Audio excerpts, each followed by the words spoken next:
So we're now recording.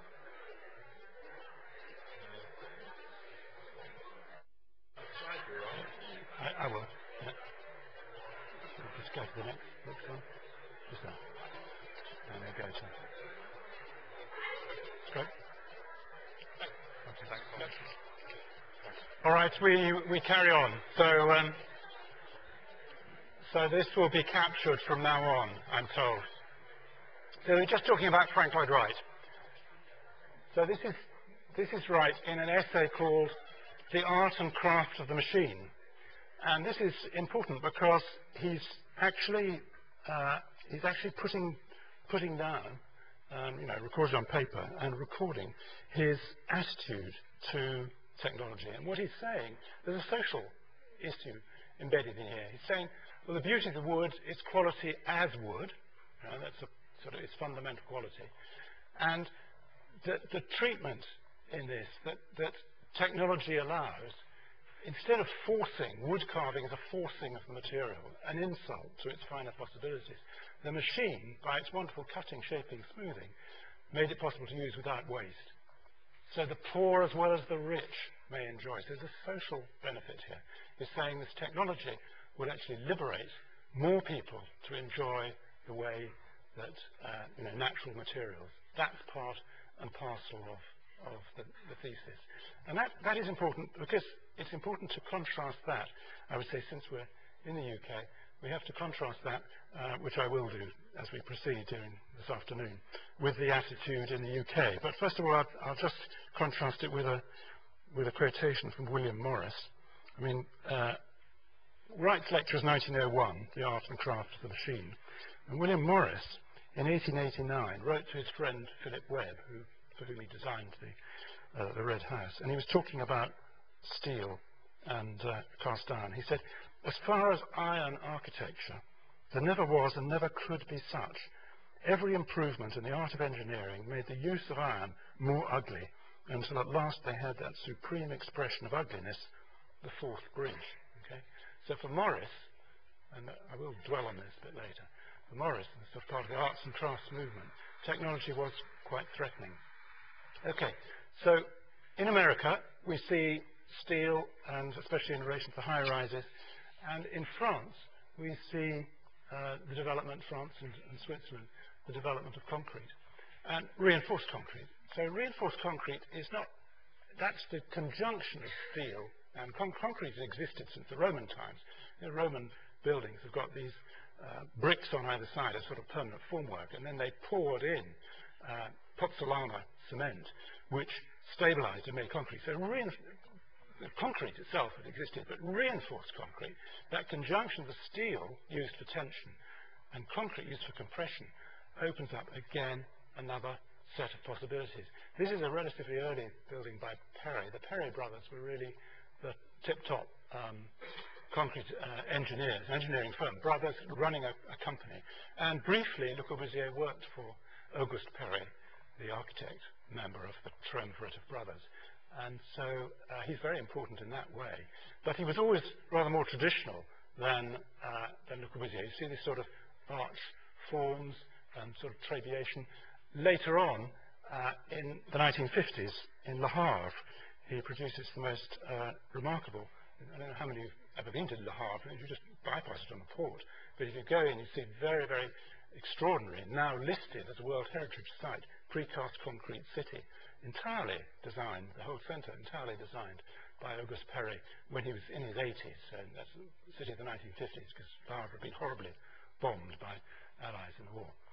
So that's quite, as it were, quite traditional. It has a tradition to it. But at this stage, in this 1920s building, you can see concrete is being used not only just horizontally and vertically, but with these great arches. And that goes into later, larger concrete buildings that you find in Europe. So there's another way in which that's being used, and the same thing with the bridges, the elegant bridges, the 1920s. These were illustrated in all the books about modernism, the bridges of Maillard, and people were sort of encouraged to make use of concrete. When we get into later in the 20th century, Le Corbusier, who I said worked for Perret, tries to make and makes a kind of piece of propaganda about how you should use modern technology. These diagrams on the right, which you're perhaps familiar with, I don't know, showing you, well, we talked about masonry and the inhibitions in the Chicago buildings when you have load-bearing masonry walls. You can only make relatively small windows. He says, well, you can have a window the full width of the wall once you have a frame. And he says you can bring the frame back from the edges of the slab. The slab can appear to hover. This changes the whole way you think about architecture. And he then uses this little diagram, uses a series of his own villas to show the way in which early on Maison La Roche, which is now the Fondation Le Corbusier, you can fashion the forms and make much as you would really a traditional building. Or maybe it could be a kind of rationalized box. Or then he goes in a later project to have the idea of a frame system within which there are freer walls. And the fourth, the apogee, the final one, that's, as you probably recognize, the Villa Savoie, which is perhaps the most paradigmatic of Le Corbusier's buildings, illustrating what he called the 5 points: the free plan, the free elevation, the roof gardened, and so on. So those, that little piece of propaganda and this image, very, very powerful, the domino system in 1914, is part of why Le Corbusier becomes so influential. He's a huge figure, and what he's doing is taking the results of technological innovation and trying to make a kind of system and a language of them, trying to say, look, this is the implication. We're not going to be making buildings in the same way, just as he was then going on to say about cities. We're not going to be making cities in the same way. Whether he's right or wrong, a different matter of debate, but that's the powerfulness of the polemic. So I'm going to go on now to the issue of city and what's happening in that, and visions of, as it were, domesticity, housing in the city, alternative visions that you just see there.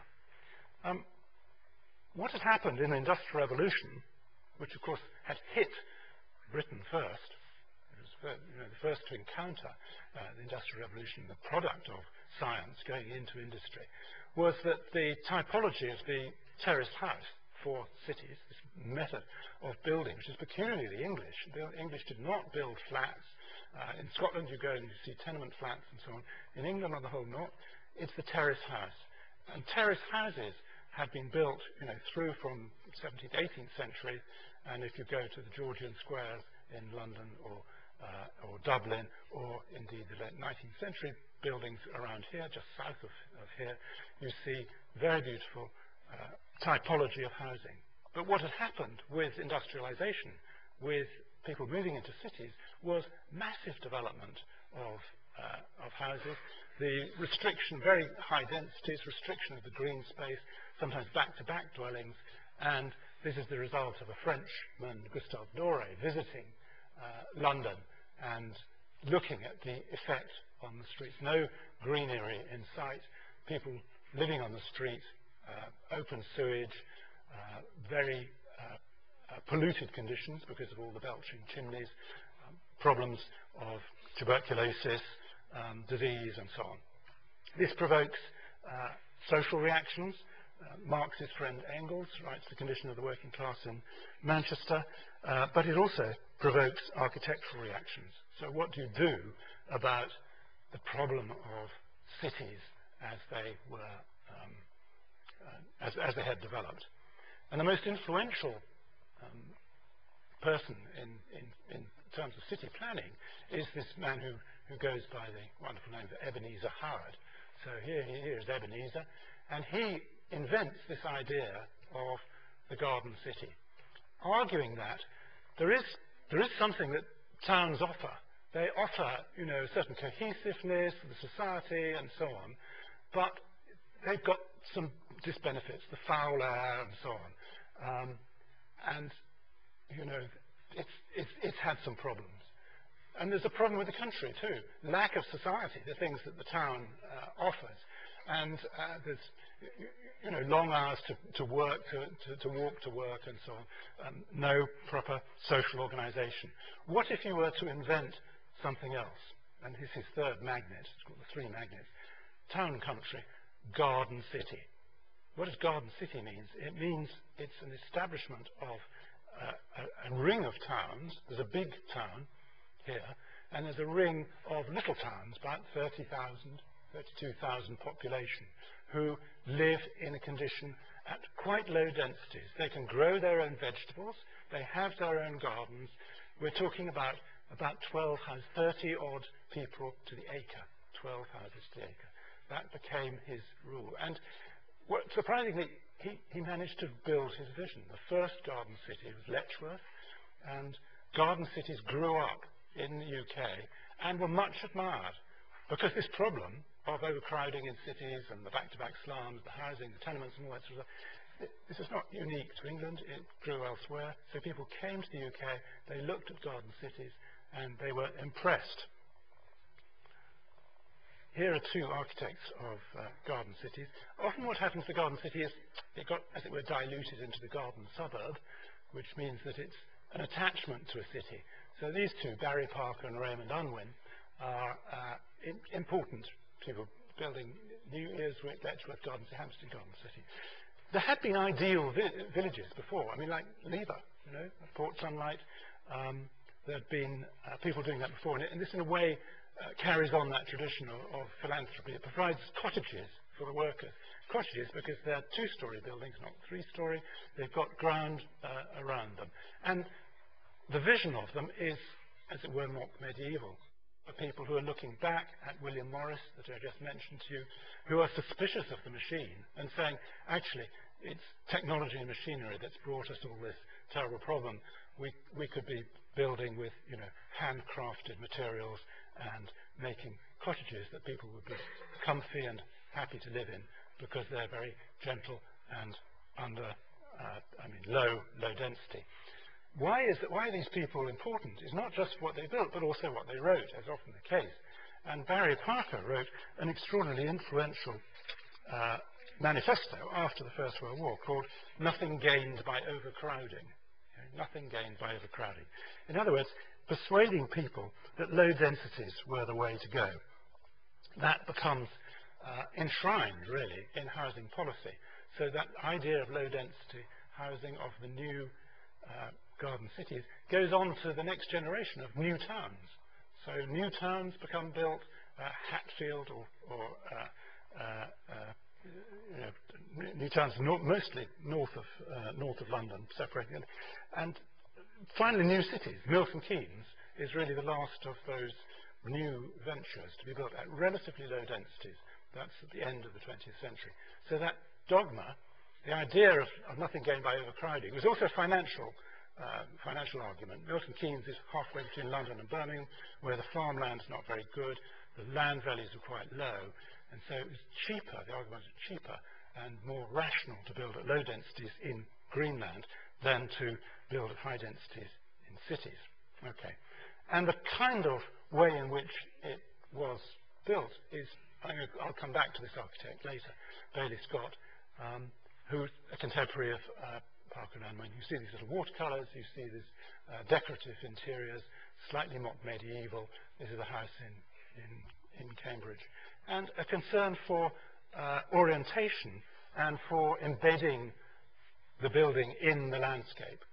I mean, this is a very beautiful plan by Bailey Scott. Look at the way that the garden is as designed as the house. So you have these ambiguous spaces like garden rooms, which are sort of part garden but part house. A series of volumes, very carefully described kitchen, garden area, orchard, so everything worked out in order to create house and garden completely tied together. This is a house from the 1920s, late 20s, but sort of meant to be timeless, again in Cambridge. And you can see that there's a concern here for orientation. The main rooms face south. In the summer, the bay windows catch the light. There's planting all over it. The materials are, as it were, ecological in the sense of being locally sourced. And this is the argument against mechanization. And you can see that the orientation issue also, winter view here, on the back of the house, the roofs come right down to ground floor level, so that you have a concern for small areas on the north and larger on the south. Those garden cities were associated with vegetarianism, with sleeping out of doors, a sort of healthy lifestyle which went with the low-density vision of the alternative to the city. Now, this in a way might be seen as a kind of cul-de-sac, I mean a dead end, but arguably, and one of the people who argue it, Nicholas Pevsner, arguably and in a curious way, the British anti-mechanical reaction, but arising out of a critique of the city, low-density cottage building, becomes very, very important. And it's important because of one man, Hermann Mutesius. Mutesius is attached from the Weimar Republic in the early years of the 20th century. He's attached to the consulate in London, and he writes this monumental volume, Das Englische Haus, which is a history of houses. And it ends up in the 20th century. And what is he admiring? He's admiring the styleless, beautiful houses that are done by these arts and crafts architects, people like Bailey Scott. So we'll come back to him later. But Pevsner argues, pioneers of modern design, that influence on Mutesius is key, because Mutesius himself goes back to become part of the Werkbund. He's one of the key people, we'll come to the debate a little bit later, involved in the Werkbund, and the Werkbund itself transforms itself into the Bauhaus. So there's a direct connection, says Pevsner, between Mutesius' admiration of this English free school and modernism as it then emerges in the canonical modernism, the Bauhaus. Okay, but we're talking about the city, and I'll come back to this in more detail when we look at Vienna. What happens to cities, this whole selection of them here, is that they undergo this huge expansion. You've probably been to places like Barcelona. You can see, bottom right-hand corner, the little medieval, area. This bit here, right, and here, and then this incredible expansion by Ildefonso Cerdá, the expansion of Barcelona. Earlier, Haussmann's running these great boulevards through Paris, and then building great apartment blocks. And Vienna, that I'm going to come to in more detail, there is the construction of the so-called Ringstrasse, that is the circular ring of buildings around the medieval city, and then the massive expansion, which is planned by important architects. And all of these, and Amsterdam, the same thing, canal system, and then beyond here, Berlage, the great Dutch architect, working on a rational extension of the city. So the cities are, the walls come down, defensiveness in the 19th century is no longer necessary, and they're all expanding. And they're expanding. As they expand, there's an argument about how they should do that, and I'll come to that in relation to two visions in relation to the question of Vienna. So now I'm going to come to the cultural issue of modern style. We've touched on it already, and we have to start in the 19th century with what you might call the battle of the styles. What you could say is that in British architecture, which I'm concentrating on mostly, until the middle of the 18th century, it was assumed that there was a right way, there was a proper way of making architecture. Proper architecture was really Renaissance architecture. Because before that, it had been ignorant. It was not correct. So, with Inigo Jones, with Christopher Wren, with Hawksmoor, and so on, they are trying to do a version of classical architecture. They did it in different ways. People like James Gibbs writes books telling you how you should make your architecture. There's a proper way. But from the middle of the 18th century, different things begin to emerge. From 1750 or so, what's happening? Well, when people travel a bit further, they travel to Greece and they say, well, behind Renaissance architecture, which is inherited architecture of the orders and so on, where did the orders come from? They came from ancient Greece. So Winkelmann in particular had theories about the origin of Greek architecture, about what architecture was, about the purity of the original idea. People like this man on the left, William Wilkins, travel to up to Athens, and they make measurements of the columns, and they draw them all. And then when they come back, they make neoclassical buildings, very deliberately quoting the measurements they've made on site. So this is a measurement of a building proposed in Downing College, and it shows you things, but it's based on his measurements. So it's an antiquarian interest. They know about other cultures. They can find out from the sources how it actually was. They don't rely simply on the authority of an inherited classical tradition that comes through the Renaissance. And this is part, you could say, of that Enlightenment split, which I started to talk about. Because at one level, there's a kind of scientific measurement that goes on, which you say, well, this is how it was. Let's face it, that's Greek columns. We're going to be correct. We know how it is. But at the same time, there's a kind of romance, which is the other side of the Enlightenment. At one level, there's rationality, there's science, but there's another way in which we are affected by what we see. And so that's why, in the later 18th century, these are etchings and paintings, Caspar David Friedrich, the idea of the human being faced with the romance of nature, the sublime. I'm going to come on to talk a little bit about sublime. This is something that is faced in a different way. This is the origin of Romanticism, but it comes in parallel with the origin of science. It's the Enlightenment split. Okay? Wonderful example of this, a favourite etching by Henry Fuseli. He says, the artist moved to despair at the grandeur of ancient fragments. So the deep melancholy here. The artist is saying, my God, look at this foot that's come, we've inherited. How can we ever make a world as grand as that again? And yet we have all this technology. We surely should be able to, but then the technology is a threat because there's an inherited tradition that we must refer to and so on. These are the beginnings of perhaps an anxiety which continues.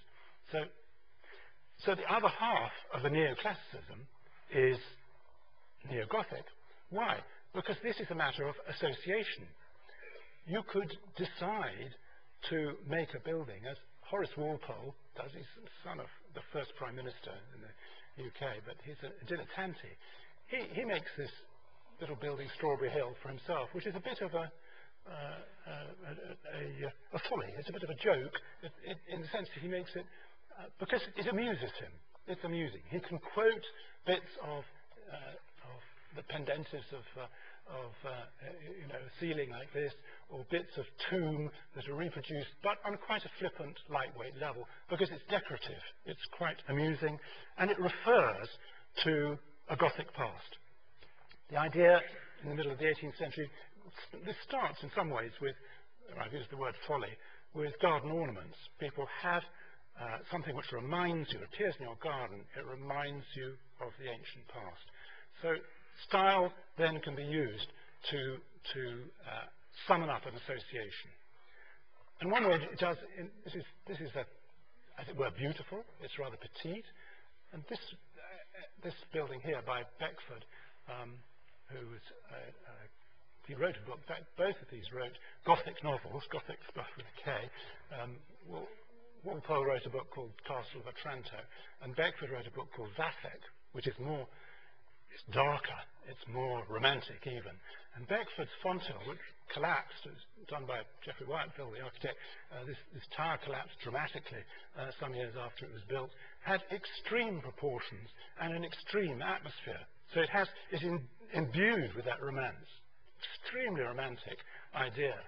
And this is the sublime. That is that aspect of art which, as it were, touches one and is kind of frightening. Has got a kind of strength and power to it, which is over and beyond what you could just admire as being aesthetically beautiful. So in the 19th century in England, this is what goes into what you call the battle of the styles. You could choose, like a suit of clothes, you could choose what style to make your building. Gilbert Scott, this is St Pancras Station, which is now ridiculously called a Renaissance hotel. It's the hotel that fronts St Pancras, and it's built in neo-Gothic in a fairly correct manner. He was desperate to build, and that was what he believed in most, but he also believed in running his practice, and so he adopted here many of the details that he wanted to use in the Foreign Office, but he was constrained by Prime Minister Palmerston at the time to build the Foreign Office in classical style. That was the reference that the government wanted. So here he had his opportunity. He builds St Pancras. Why is it Gothic? Well, it's the romance of the north. It's the gateway to Scotland. Scotland is this place with the mists and the forests and the romance. So that's really one reason for this amazing pile of Gothic. So architects at that time, they could do it. You know, he could build classical for the government, or he could build in Gothic. But look at the contrast between the shed. You've noticed this. You go on Eurostar, or even just go on the suburban line. You arrive in St Pancras Station. You admire the engineering of the shed. It was by an engineer called W.H. Barlow, and this is the inheritor of the technology of the Crystal Palace. But it's fronted up by this piece of stage scenery, which is the Gothic hotel, which fronts it up, and they just simply collide at that point. So there's a difference between the architects and the engineers, and that is the start of the tradition of the arts and crafts. If you take an architect like Cockerell, Cockerell has lovely buildings in Liverpool that you must be familiar with. Cockerell builds and has to build in Gothic when he does some of the churches, but he's really a classical architect. So here's an example of his classicism. Very correct and beautifully detailed and proportioned and so on. So educated classicism. An example, I mean there are many examples, Wilkins would be one himself, but I'm using Schinkel in Germany. Here are two buildings built by Karl Schinkel at the same time. I mean, in 1823 or 24, the two buildings are on site. One of them is classical, the Altes Museum, and the other is Gothic, the Gothic church. So style is then a suit of clothes. It's a way you can choose to build according to the associations you want to summon up. Okay? So compared to the 18th century, let's say, or early 18th century, when there's a proper way of building, this is a way which is a method of reference. Is that good enough? Is that enough? And there were people who really thought not. Both of these two, as it happens, are arguing passionately for Gothic architecture, and they're very influential. Pugin, who is a prolific designer, and in his short life done an incredible amount way of building, writes two books, True Principles and Contrasts. And the contrast is propaganda for the nice, if you look at the drawing on the top right here, the beautiful Middle Ages when everybody was happy and religious, and then the nasty prisons which have been made in later periods. He's against classicism because he thinks that it's pagan, that it's not appropriate for the climate of the north. I mentioned just now the sort of romance of the north and the Gothic style, and he argues for Gothic and a kind of moral principle. He says this is it's the true style to be using. It's the right and proper one. And that's inherited by Ruskin, The Seven Lamps and the Stones of Venice, very influential books. Ruskin is an acutely sensitive aesthete, and he's not an architect, he doesn't actually design buildings, but he's very influential. And Stones of Venice is wonderful to read. If you read chapter 7, which is on the origins of Gothic, it's fantastic prose, it's amazingly poetic, and he's viciously against classical architecture. And his reason for that is he says it makes slaves of the people. Because of the pattern book that you should follow, it's making the workman, there's a social agenda here, just follow patterns, and the architect determines how it should be according to the pattern books or according to the rules, and then the craftspeople just follow that. Whereas Gothic is there's more flexibility, there's more movement to that. People can decide how to do it. Individual craftspeople can decide how to make their architecture. That's part of the reason that he's doing. So in other words, both of these people are making moral arguments. They're making an ethical argument. They say it's not just about appearance, it's about what it does to society and whether it's truthful to the nature of the society for which you're building, for Christian principles in this case, or untruthful to the materials, and so on. That ethical argument, I would say, I'm anticipating lectures you'll get in your third year, in a strange way goes through into arguments about modernism. So something like brutalism, something like, which is kind of truth to materials. If you're building your building of concrete, you should jolly well speak concrete. It should. There's a moral reason why it should be, virtuous, and in a way that comes back to these 19th century theories. And as we're moving towards finding a rationale for architecture, the French equivalent of Ruskin is Viollet-le-Duc. He is an architect. He's much more of a rationalist, and actually he's trying to find reasons for making technology the way it is. There's a classical tradition in France, represented here by Soufflot's Panthéon, where inherited from the ideas of Laugier. I don't know whether anybody's lectured to Laugier, going to theory, but Laugier is somebody who, as it were, tries to re-establish the principle of architecture from first principles in the 18th century. And one of Laugier's principles, going back to the Greeks, was to say, well, columns were really load-bearing elements. You shouldn't just splatter them all over buildings decoratively. So he's reacting against a kind of baroque and saying we must actually do things. There's a bit of morality involved in that. So Soufflot tries to make a building. I say tries to because the walls had to be made to make it stand up. But he tried to make a building entirely of columns. Since it anticipates Le Corbusier, the idea the column should be the only load-bearing element. So there's a French neoclassicism which inherits the same kind of rationality. And in the case of Viollet-le-Duc, he's trying to use some modern materials in this hideously ugly building with steel and masonry supports. So using the technology to begin to generate the architecture. You could say that's not terribly successful. When's the first time, simplifying things, but when is the first time these things come together? Well, they come together, I would say, the first international style is actually what we call Art Nouveau. That is a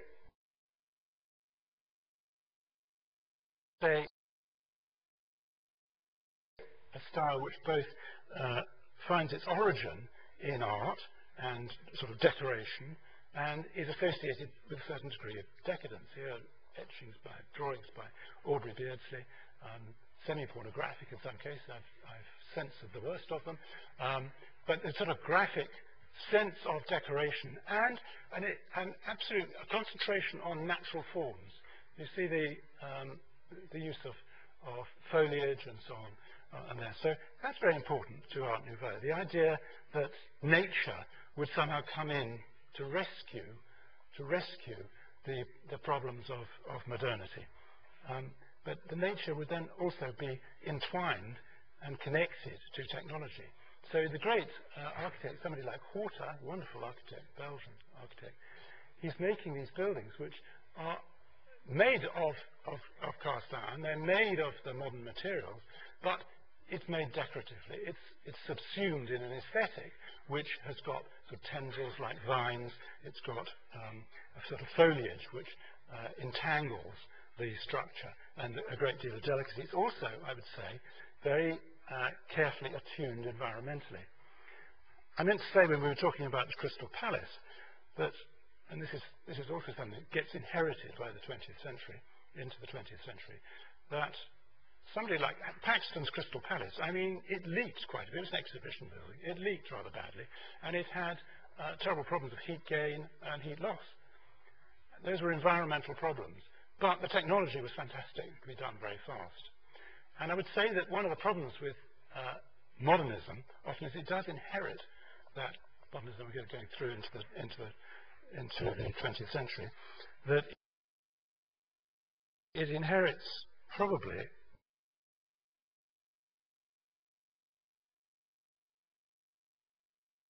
in retrospect an over-concern for structure and elegance of structure at the expense of environmental issues. It's not until you get into the later 20th century and global warming and the understanding of limitations of fossil fuels and so on, that you actually get very much understanding. Well, the Bauhaus, for instance, not very good in terms of environmental control, however elegant the technology in terms of structure. Victor Horta, on the other hand, if you go to his wonderful hotel, you'll find that he integrates in a very beautiful way the heating systems and the understanding of environment in with the technology. So Art Nouveau has that capacity, and I think just beyond the decorative. It's also a very beautiful, expressive use of technology. You can see the way in which he's using steel, in this case, handcrafted, in this case, piece of industry, a bolt, and then the forming of mouldings which look as if they're derived from the classical, but are actually kind of organically formed out of the stone.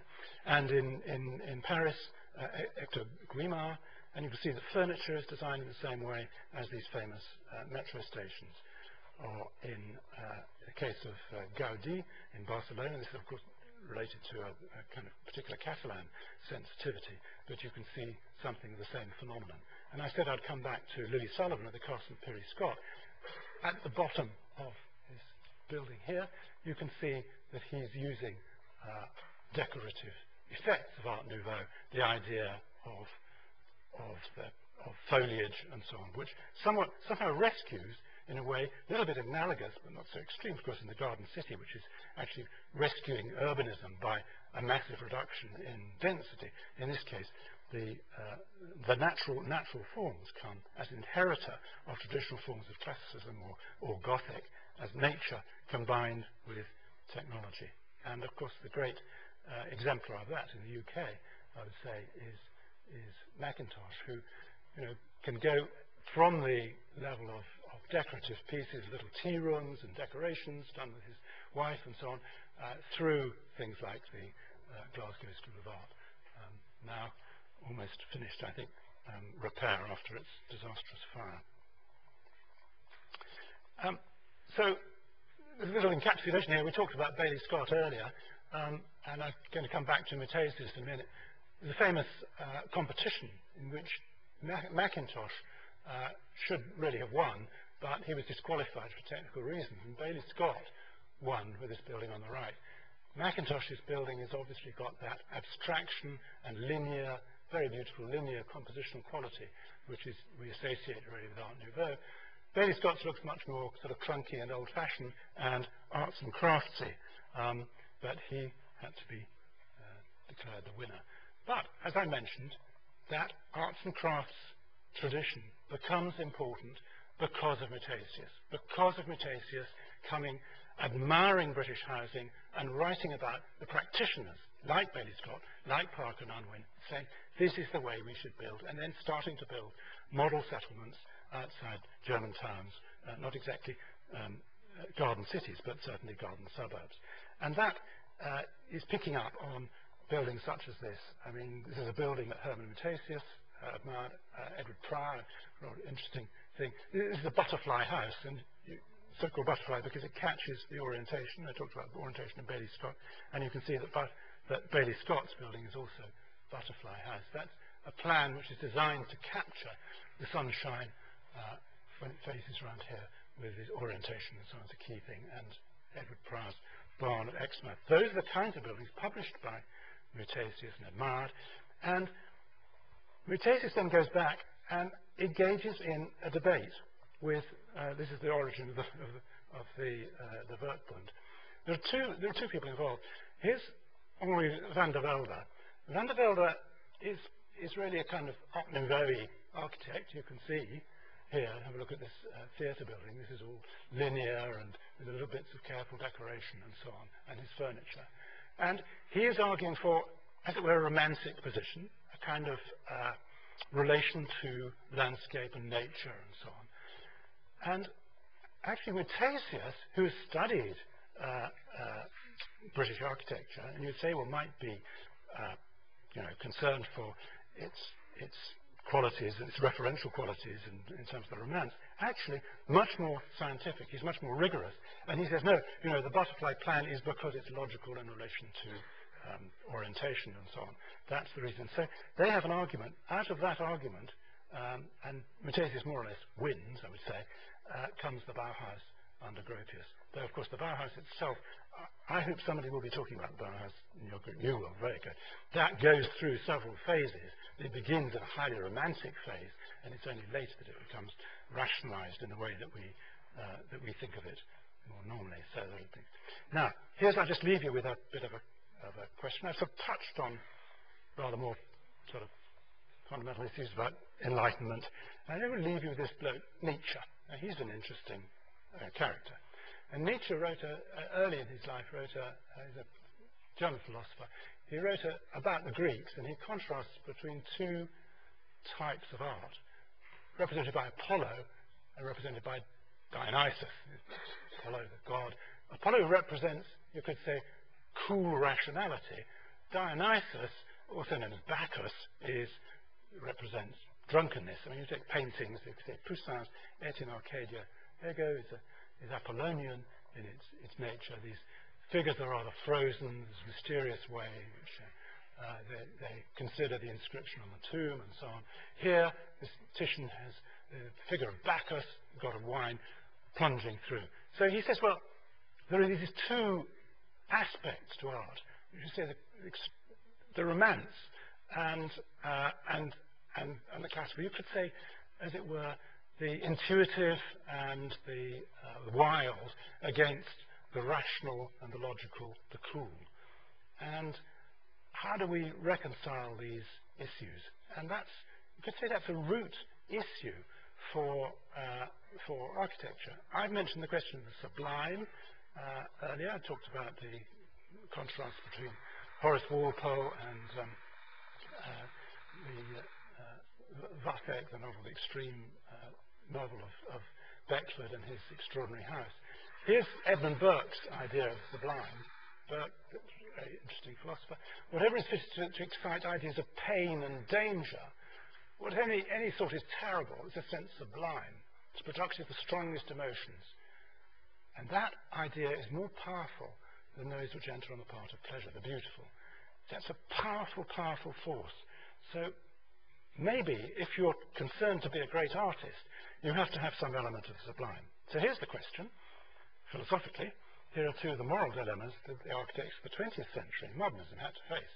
Along comes modernity, and it's shocking in a way. The city is, grown out of control.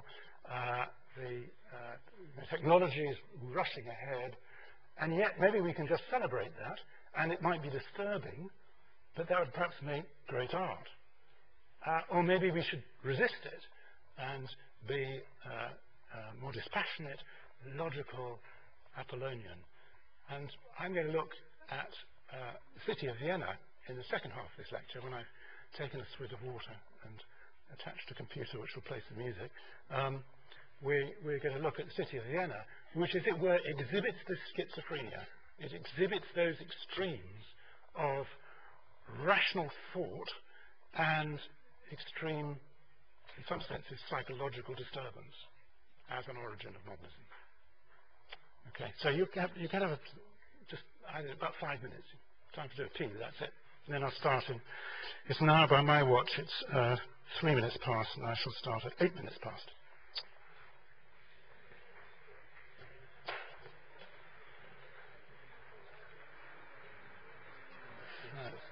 Shall we just close that? Or just pause. That. Right, we're getting going again now. I'm afraid we're struggling with the technology a bit, because I wanted to play you some music later on, and maybe we'll be able to, but maybe not. So in the first, can we just keep a little quieter? Right. In the first half, I've tried to do a general picture. I mean, huge conspectus and talking about all of the origins of all of European modernism.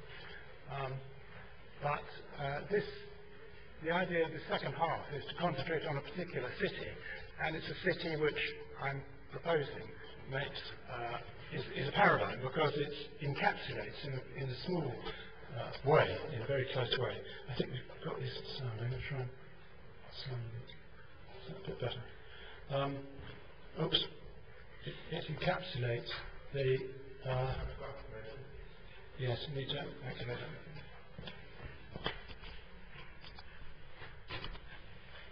Okay. This is the modernity, just in one example. So here's the menu. First of all, something of the historical background and the ring structure, which I did mention briefly, which is the big city planning intervention. Then I'm going to contrast two views of the city, which are a little bit like the two views that I just ended with, a sort of romantic vision and a more classic vision. Then questions of politics and culture, literature, psychology, music, but I'll talk about it, we may not be able to hear it, painting, and architecture. So architecture coming as a result of all this, although under Citaine and Wagner I'll also talk about architecture. It's not entirely like these other things. But the point is to say that architecture does not arise just spontaneously. It's part of a whole cultural shift, and that's exhibited in Vienna practically like no other city. Do I mind what? This is the microphone here. This is on, and it's going to stream capture. Can you not hear? Is it too loud or too soft? Soft. Shall I try and put it more? Ah. Too much. No. Yeah. That's the offering. It's on there. But that's the lecture mic. Oh, okay. Is that one? I think that one off. Is this better or worse? Come closer is the other way. Anybody in the last 3 rows can come back. There's plenty of space here. The whole front row empty. That's as loud as it goes. It's the maximum volume. Okay. Right. we've got an illustration here of the city of Vienna, and you can see the fortifications. You can see the way in which it's ringed here by walls, fortifications, and then the river. Danube is fluvius, the river Danube, okay? And then a bridge, and beyond that, a suburb, just on one side. But the countryside, all the way around, the Vienna woods. So that's Vienna as it was. And there's a map of it up until 1857. And you can see the way in which that rather romantic view we just had, actually, this had become already quite an expansive city. But this great space here, all the way around, which was preserved, and you still had the city walls. And Franz Joseph, the emperor, I mean, Vienna goes through a catastrophic decline. It keeps losing battles. It was the center of the Austro-Hungarian Empire. The empire is in a process of collapse.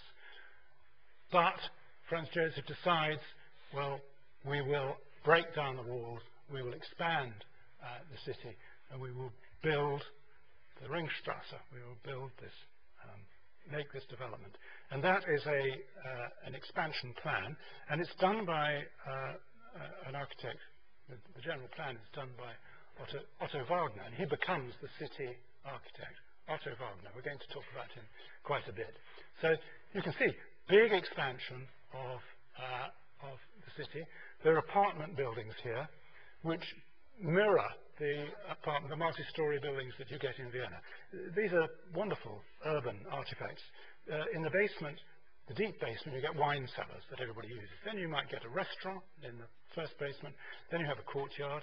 Then you might have shops. And then you might have offices. And then on top of that, you might have flats. And they use the lifts. So these apartment buildings in Vienna are then mirrored by new apartments, but also institutions, a series of institutions that sit around the Ringstrasse. These become the major institutions of the city.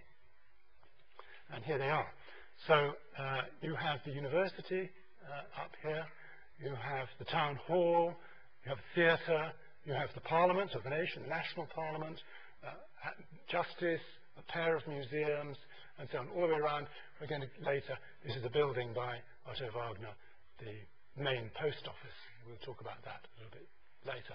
Wagner is in charge not only with the expansion of the city, but later on becomes involved with all the railways and the dams to look after the River Danube. So he's the city architect involved in transportation and all of the engineering works as well as the architecture. So what are the buildings like? Well, eclectic. So that's what I've been talking about in 19th century architecture. Eclectic means borrowing from many different styles depending on the associations. So the town hall is Gothic, a little bit like St Pancras. The Parliament building is Greek. Why would that be? Well, Greece, the cradle of democracy. So that's how you make your Parliament building. The university is Renaissance learning, the Neoplatonism, and so on. And the theatre is Baroque, and Baroque is quintessentially a theatrical style, you could say. So these are buildings of association, all at the same time. We look at them now, we say, yes, typical 19th century building.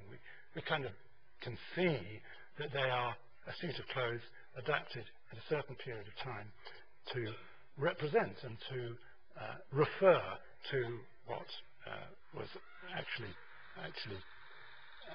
the sort of references becomes the way in which they understand it.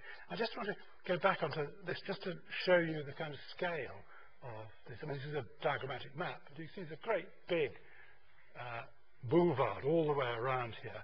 And then these buildings appear as objects, sometimes symmetrized, but really just objects sitting around in space. So the first critique, there are two criticisms of this, because Wagner does not approve entirely of what's happened, and neither does Camillo Sitte.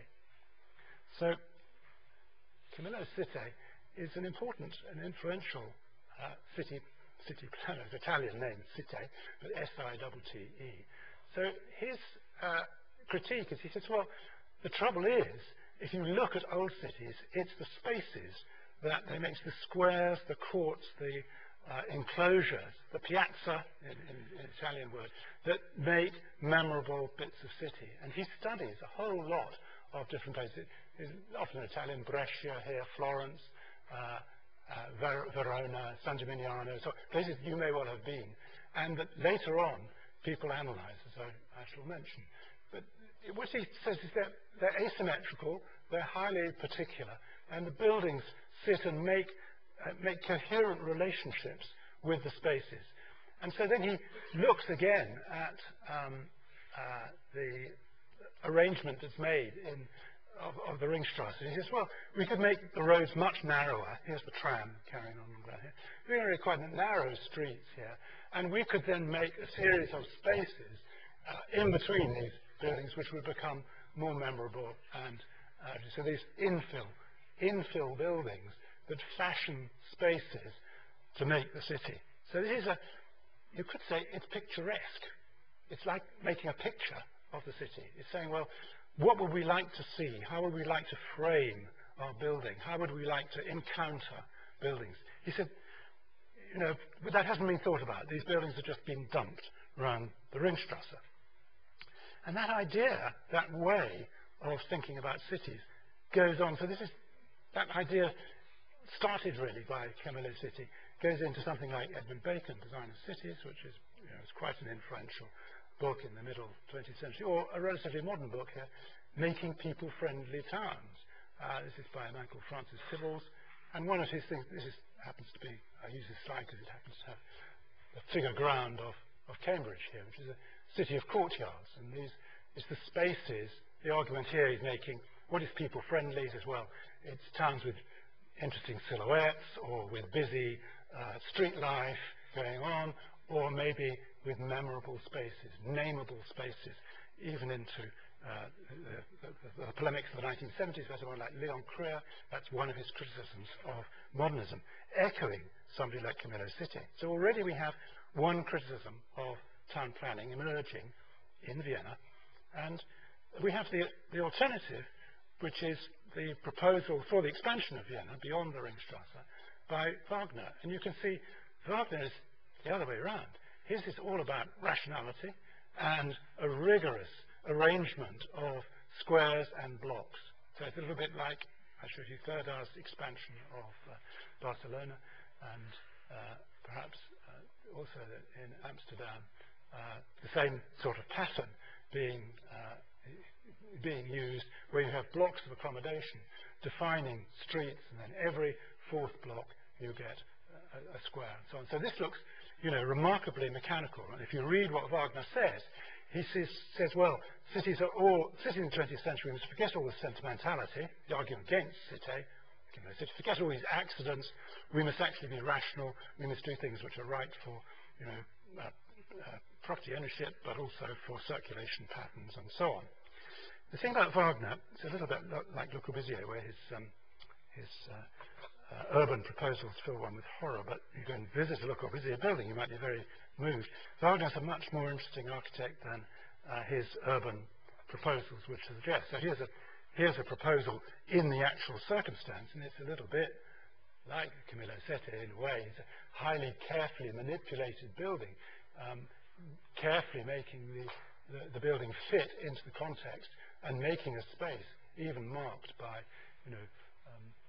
elements all the way around the piazza to make the entrance and so on. So he's a subtler architect than his urban prescriptions in the propaganda would suggest.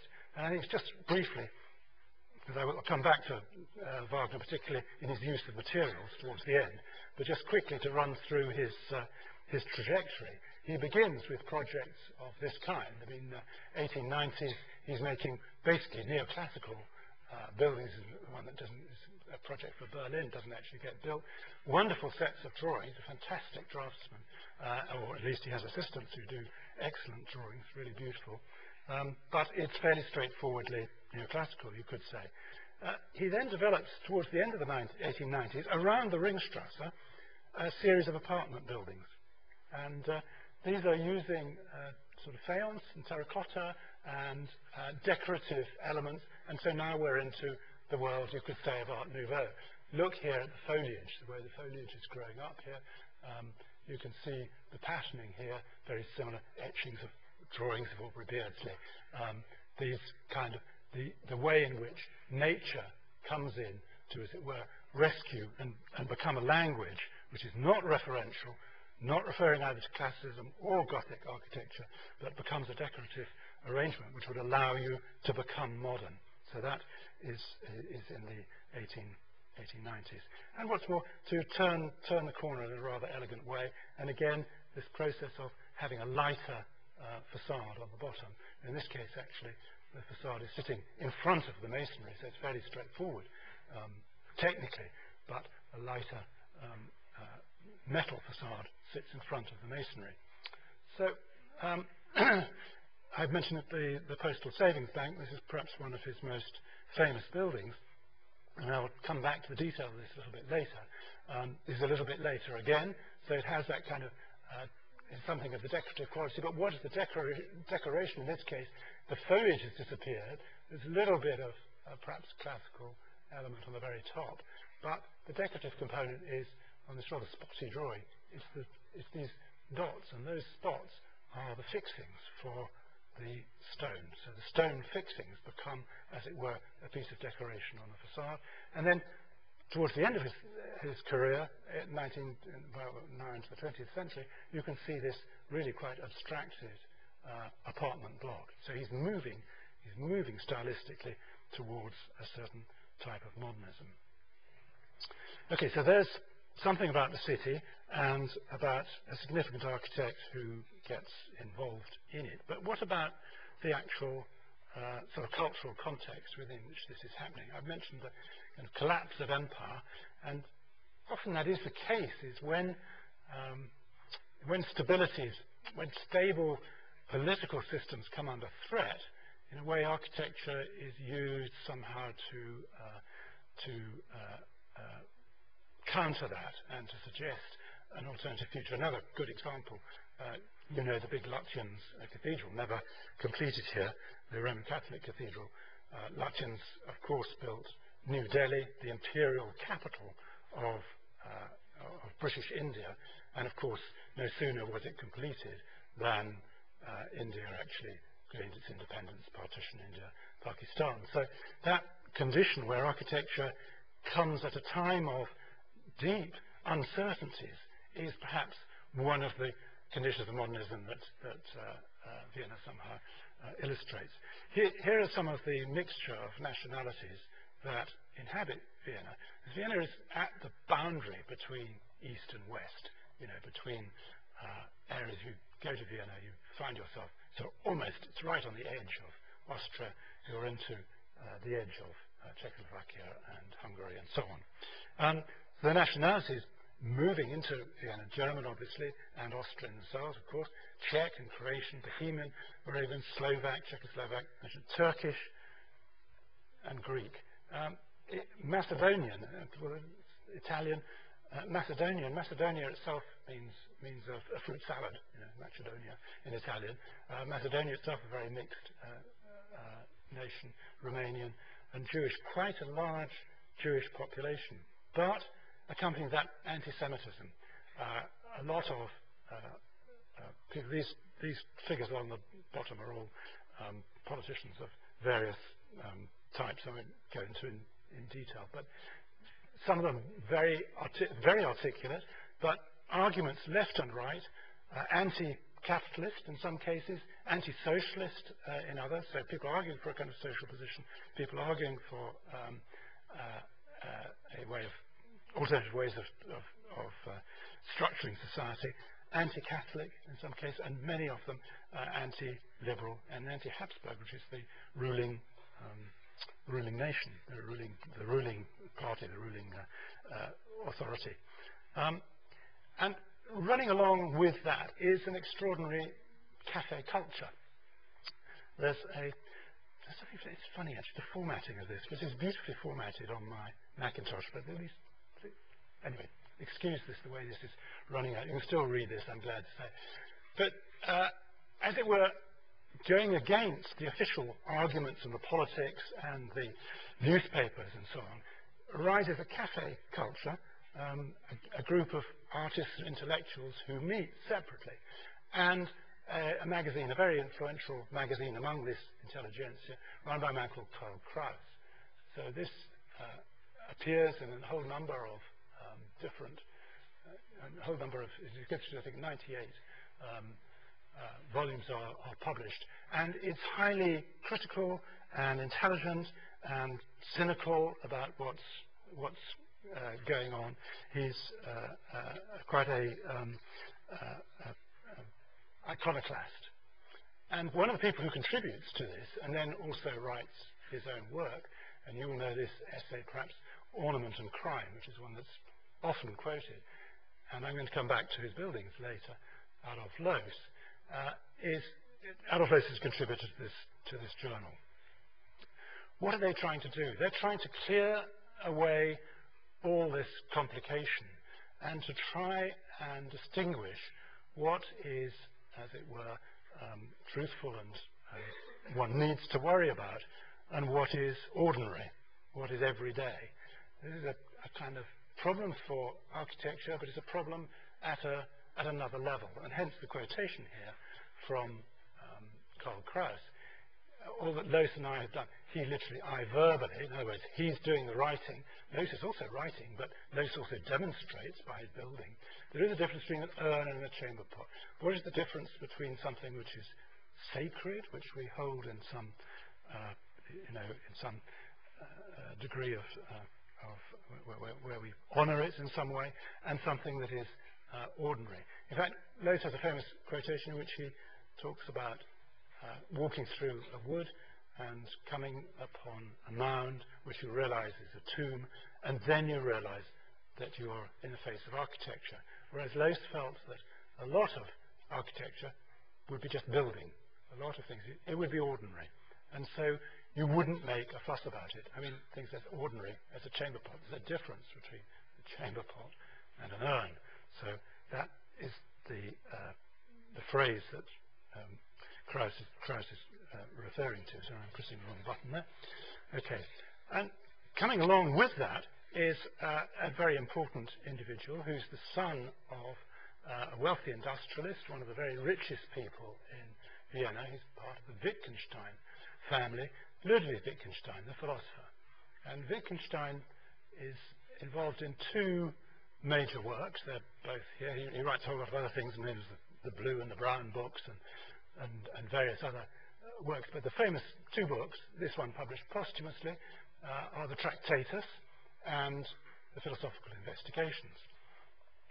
Now, I won't try and summarize the whole of Wittgenstein, but just the famous final words, the Tractatus, written in German, of course, but this is the English translation, of what we can't speak, of things that we're unable to talk about, those things we should be mute about. We should not talk about things that we can't, that are beyond understanding. You have to keep quiet about those. So one of the implications of that, if we just translate it into architecture, which I'm going to do in a moment, is that the kinds of decoration that people like Otto Wagner were doing, putting flowers all over your apartment buildings, is a kind of ludicrous thing to do. Because, what has an apartment building got to do with a set of flowers? We wouldn't be trying to decorate that.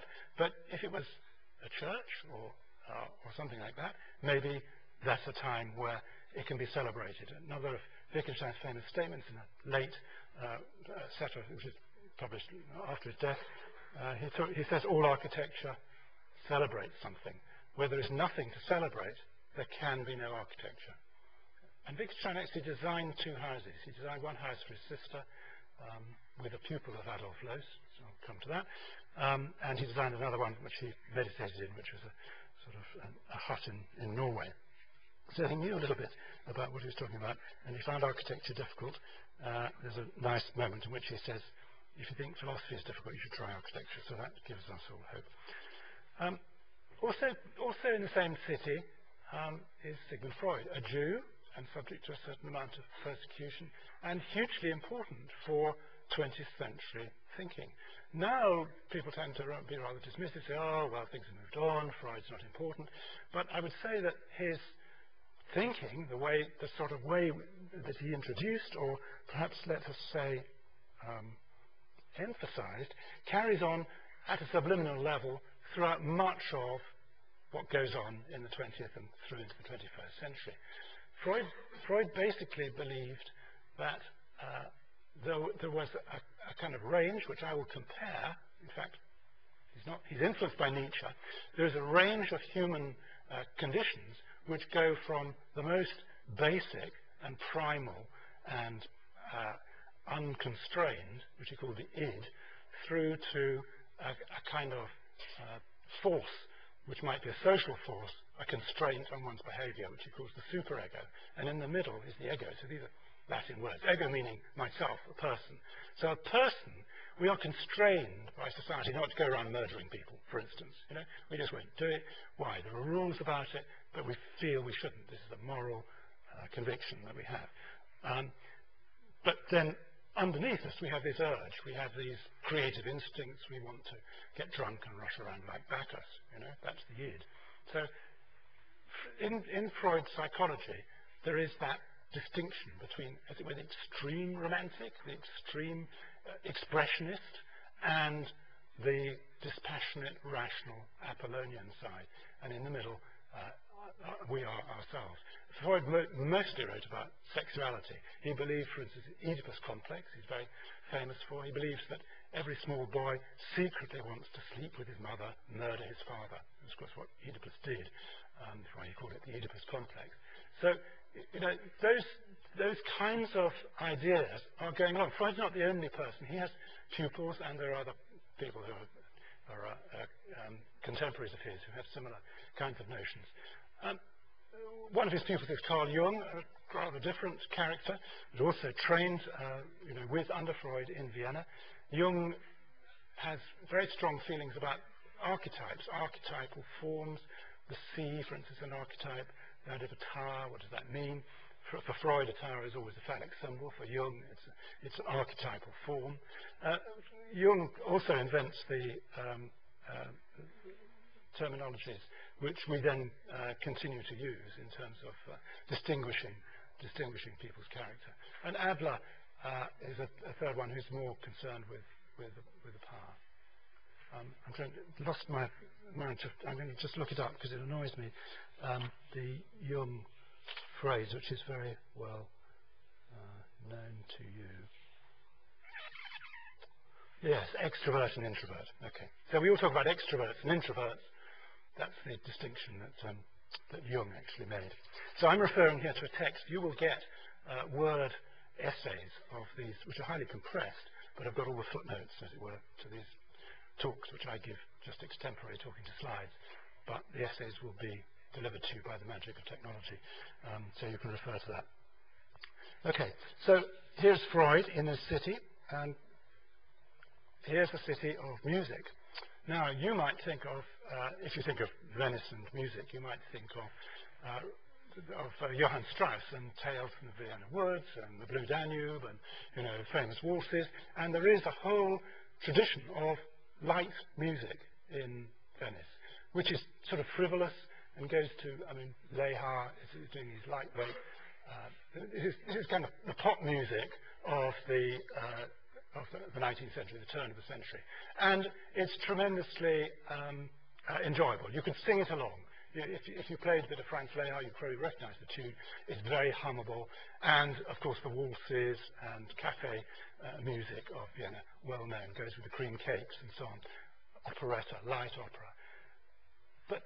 But going against that, and simultaneously, is the invention of what's called the Second Viennese, the Viennese school. Sorry, Second Viennese is a different thing. The Viennese school they are second in a sense because they follow a great musical tradition, Beethoven, Mozart, and so on. But this man, Schoenberg, is somebody thinking very, very seriously about the problems of music in a condition where extreme romanticism had got to the stage where anything became possible. Now, this is where I would play you musical examples, and we're not able to do it, so you just have to take my word for it. But you can go to Spotify, and the examples that I was going to play you can find. This piece here, called Verklagte Nacht, is extremely romantic, written by Schoenberg, and it's an early-ish piece. People are walking through a wood. The woman reveals that she's pregnant by somebody else, but the man forgives her. And the music is amazingly lush and romantic. And it goes from, it inherits the tradition of extreme romantic harmonies where any sequence is possible. For those of you that are opera buffs, Wagner had sort of broken all the rules and done in the Ring Cycle and in Tristan in particular, had shown that you could romantically manipulate the rules of classicism, classical music, to an extent where almost any sequence became possible. And this is an illustration of that. It's the most extreme romanticism, as it were, without rules. And since it has then no rules, the next example would have been 5 pieces of orchestra, which is completely atonal. Now, when you sing a song, you put it into what's known as what Bach called the well-tempered. It's the 12 key signatures. If you see a piano, the white notes and the black notes, there are 12 notes altogether, but we play in keys, C major or C minor, B flat major, B flat minor. So you know all these things. Okay. So this breaks those rules. So any note can follow any note. You can just do whatever you want. It's extremely free, and it's atonal. There's no sequence in the music. We can see some sequences, but it's difficult to sing along. This remains a minority interest, you could say. Then what happens? There's a third section. Ideally, we should have 3 music, but I wasn't going to show that. But Schoenberg thinks, what can I do given the freedom? Now, there's a comparison here with Le Corbusier. I say, well, given the freedom of construction, the frame arrives and so on. Le Corbusier sets a certain set of rules. He says, well, we've got to discipline this. There's the five principles that he works out. Okay? Schoenberg does the same thing. He says, well, given that we've abandoned tonality, we've abandoned the key signatures, B flat, C major, or whatever, we've got to somehow organize music, because otherwise it just becomes too much. It becomes chaotic. We can't ever follow it. And he invented dodecaphonic technique, the 12 notes. It had a completely arbitrary set of rules. You were not allowed to play the next note in a sequence until you'd played the 12 previous ones. You were allowed to combine them, but you had to. So this is a curious process which he invented. Other people took up. It was quite influential, but it's an artificial means when total freedom arrives of disciplining what you do. Okay? So music, these things, it's all going on simultaneously in Vienna. And meanwhile, what are the artists doing? Well, the artists have gone into a world of extreme romanticism. Klimt here, philosophy is one of the pictures on the left here, medicine, jurisprudence, 3 big murals in the university. So this is one of the buildings of the Ringstrasse. This is the kind of decoration that is being put up in here. Extreme eroticism, romanticism, you can see. And I'll just quickly show you some more erotic paintings of the time. Egon Schiele and Klimt, 2 great drafts. But you can you see the neurosis involved here as well as the erotic? So this is the extreme. I'm going to get back to architecture. You'll be relieved to hear. What exhibits what brings all these things together in architecture is a group called the Secession. It's financed by the father of Ludwig Wittgenstein. So Wittgenstein, it's a little town, Vienna, everybody, it's all interconnected. Wittgenstein provides the finance for this building, and it's an exhibition building. And what it is basically a shed inside. It's perfectly blank because you can put up exhibitions in it. And indeed, the paintings, the studies for the murals I've just shown you were first exhibited inside. So it's blank inside, and it's rather decorated outside in that kind of Art Nouveau way. You see this sort of vegetation on the top and decoration around the Versacrum, Sacred Grove. And it's art for art's sake. It's the idea of art demonstrating itself in this quite simple exhibition building, but all the decoration on the outside. But this was precisely what Adolf Loos was objecting to. He believed the complete reverse. A house, this is one of Loos's houses in Prague, has nothing to say on the outside. It's just a house. It's just very, very safe. When you get inside, well, then you can express yourself. You can have your own objects on display. You might have fine materials and so on. So for Loos, interiors could be something that you decorated, and he used fine materials and nice decoration and so on. But on the outside, you had to be mute. Whereof we cannot speak, thereof we must keep silent. These parallels that are being pointed out, and not original in pointing them out. I don't know whether you've ever studied the plans of Adolf Loos, but I do recommend it's really quite tricky.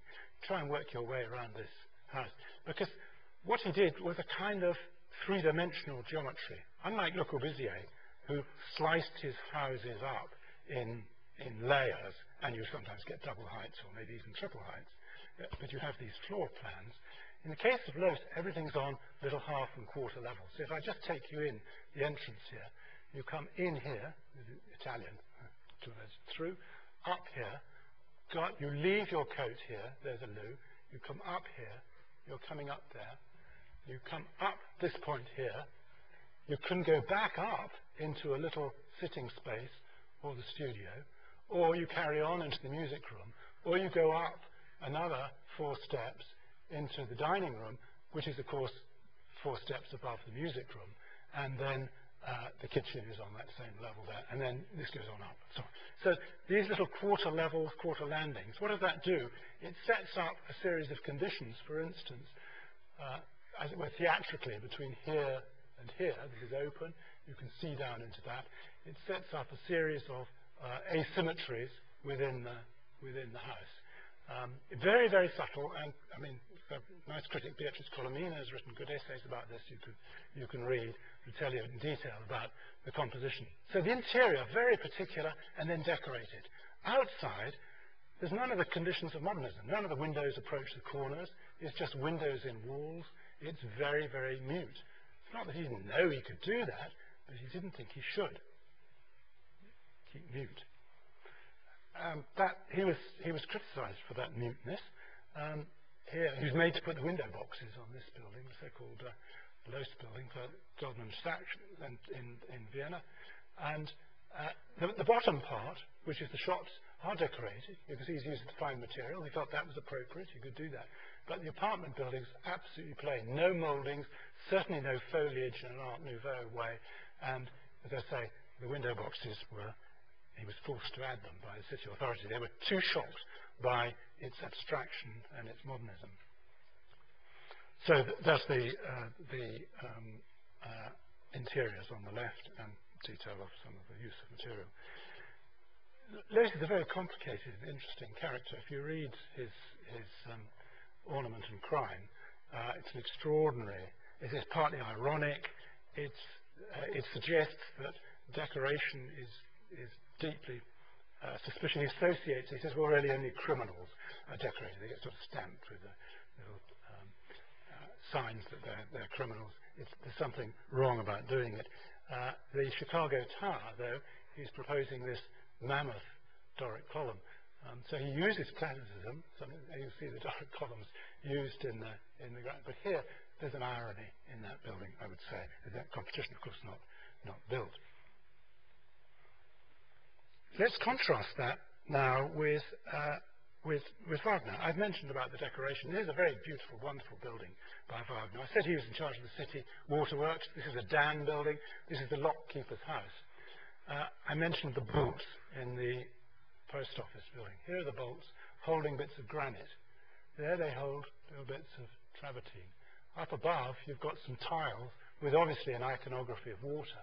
And up above that, some metalwork which is holding up the actual lockkeeper's special little space at the top. So there's this amazing hierarchy, very beautifully handled hierarchy of materials going up from the actual lock mechanism through to all these bits. And it's using modern materials, modern elements, all the metal bits with their bolts on them, but decoratively. So it's part of a whole way of treating material, which is obviously indicating that it's put together, attached, that it's stuck on the building, but the sticking on itself becomes part of the decoration, and then part of the decoration is iconographic on the water. And you can see here a detail of the columns and the conjunction of materials, or one of his stations for the tube line. You see the same thing, the metalwork. And if we go inside the post office bank, the savings bank building, you see some of the ways in which, because he is an Art Nouveau architect, he integrates ideas of lighting and environment to the double-skinned glass roof, the glass blocks going down through there, the metal studs which are holding the stone, which you see inside, and then down to furniture and the heating system. So this column here is doing the heating. So thoroughly considered, very fully wrought, decorative, saying things that, well, that Loos found himself disapproving of, but maybe in the post office he would have allowed that expression. Where does this means of expression come from? And this is really important.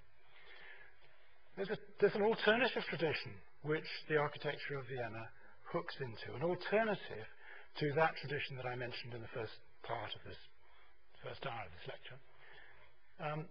That is the tradition of Laugier and of rational construction we saw in Viollet-le-Duc, which goes into Le Corbusier. That is to say, a column is a column. We distinguish what carries load, and we make an architecture which is tectonic. Architecture is made of columns and frames, and there's a kind of truthfulness to it. Okay? The kind of way that we've seen Otto Wagner use materials is not about truthfulness. He doesn't mind cladding a building in these different ways. You can see that it is cladding, but it's being put over to make walls out of bits of material. That idea of material comes through a very important theorist, also an architect, built one of the buildings the opera has on the Ringstrasse, Semper. And Semper had a different theory about cladding to, as it were, the rational theory which is inherited through the French and particularly through Laugier and on to Le Corbusier. So the idea that Semper had starts with the idea of the hearth, the idea of a hearth that is a centerpiece, and then walls become, the analogy he uses is like fabric. It's stuff which can be hung from a frame. That's what makes the architecture. The fabric of a space is something which is, I mean, there's no moral rightness about revealing structure and the structure being the thing that makes the architecture. So what I'm saying is that Wagner and Loos illustrate a Semperian attitude to cladding. But what they disagree about is the propriety. What is proper? Where can you decorate? What is allowable? What can you say? So Loos says, well, you can't be untruthful about any particular piece of material. The material should be what it is. But there's nothing wrong with covering it. You can paint a piece of wood. That's perfectly all right. The extreme moral position, which I mentioned coming through from Putin and Ruskin, which gets inherited, goes into brutalism, says, well, no, you've got to see what you see is what you get. That's not the case in this kind of architecture. And why is that important for the 21st century? Well, one reason is that we can no longer have cold bridges. We can't do those buildings, the heroic buildings of the 60s, where the cantilevers carry straight through and there's just a bit of glass and there's a cold bridge between inside and outside. So this idea, exhibited in rather different ways by Wagner and Loos, is maybe relevant in a certain way. So Laugier's appeal to the primitive hut as the origin of authentic architecture, that's the idea of the tectonic frame, a principle that Le Corbusier goes into. Okay? The truthfulness about, finally you find the structure is the columns, the non-load bearing takes, a freer geometry, it can be itself, which derives from this famous etching, the beginning of Laugier, the idea of the primitive hut, the idea of the edicule made by structural columns, structural, like Souffleur's Pantheon, actually doing the job of work. That becomes a certain orthodoxy, but the Viennese tradition is an alternative, I'm saying. And we see that in these material expressions. This comes from a marvellous book, which I hope you will consult, by a man called Ed Ford, called The Details of Modern Architecture. And he's thought a lot about the way details, the way that small bits of architecture can illustrate much larger principles. And he tends to analyze the buildings by a series of axonometrics. He shows you the way that they're all put together and how they're constructed. And there's very intelligent essays. But these are blow-ups of these cladding elements. It is cladding, in a Semperian sense, cladding to buildings going on in Vienna. So now we come back, I'm going to come back now, we're getting to the end, the questions that were raised, and Vienna provides a kind of answer to that. So that idea, the psychological idea of the id, the welling up of all these emotions and things that we cannot control, should we be, as architects, should we be allowed to see architecture as a form of expression? This is one of the conditions of modernism. Is that a thing that architecture, that sort of, every age has to reconcile its differences perhaps between romantic subjectivism and the objectivity. That's the Enlightenment split, right at the beginning of the talk. And Vienna has this artistic expression that ranges from the trivial to the profound, attitudes from idealistic to optimistic, to deep melancholy, that's a sort of sadness. Sorry, it's been chopped up. And the architects reveal their things from, say, city planning, down to the scale of a bolt. So even down to the detail of a bolt, we can say something about the ideas that are welling up, illustrated in Vienna, which itself is paradigmatic of a debate which is going on, I think, about what modernity is going through in Europe in the years preceding the 20th century.